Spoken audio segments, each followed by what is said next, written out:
영위하는 데 있어서 가장 핵심적이고도 중요한 재생산의 생활 단위가 가정이라는 점에서 가정학은 인적 자원의 향상, 그리고 시간 사용의 균형성, 노동생활과 가정생활의 조화 등에 대한 연구가 지속적으로 전개되어 왔다는 점에서 이제 그러하다. 가정학의 학문적인 목표와 일치를 하고 있다라고 보시면 됩니다. 그래서 인적 자원의 어떤 향상이다라고 한다면 이제 주부로서 가정 내에서 주부로서의 역할만이 아니라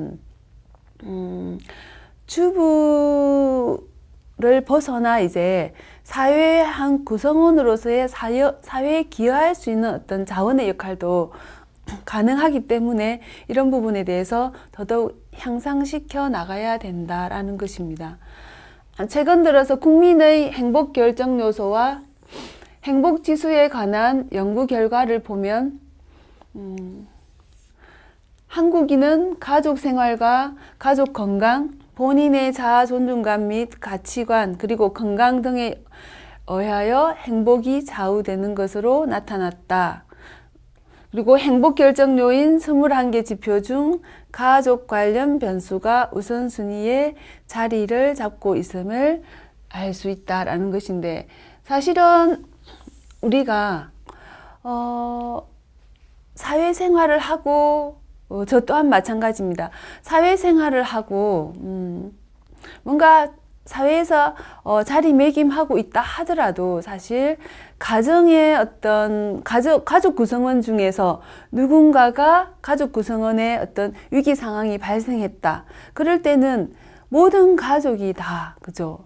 연결되어 있기 때문에 저 또한 마찬가지로 크게 영향을 미치는 그죠? 제 자신의 어떤 행복뿐만이 아니라 가족 전체에 행복에 영향을 미치는 그런 어떤 요소가 되는 거죠.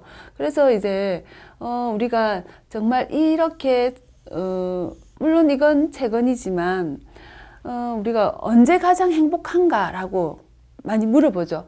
그거는 뭔가 가족 생활의 관계에서 그죠. 그건 눈에 보이지 않고 있는 것 같지만 인간의 아주 근원적인 것이 크게 영향을 미치더라라는 걸 이야기해주는 그런 것입니다. 그래서 이 요인의 대부분 많은 변수가 우선순위에, 가족과 관련되어 있는 변수가 우선순위에 있다라는 거죠. 다음은 가족들의 어떤 모습들이 좀 다양해졌다는 것입니다. 무자녀 가족, 그리고 한부모 가족, 맞벌이 가족, 그리고 단독 가구, 조성 가구, 다문화 가구, 결혼 이민자 가족 이런 게 있는데, 무자녀는 사실은 결혼을 했는데도 불구하고 지금은 뭔가 불안정한 직장을 가지고 있을 때 사실은 그냥 자식을 낳지 않고 살아야겠다라는 부부들도 요즘은 많이 생겨나고 있죠. 그리고 한부모 가족도 많이 생겨나고요. 맞벌이 가족, 단독 가구, 조성 가구 이렇게 아주 다양한 그죠?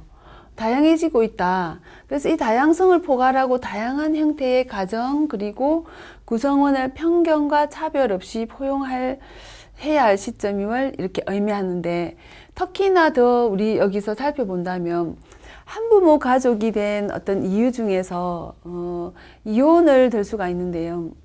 이혼을 한 한부모 가족의 경우도 사실은 아직도 그래도 뭔가 좀 편견이 있는 눈으로 보는 경향이 좀 있습니다. 그리고 또 다문화 가족도 마찬가지예요.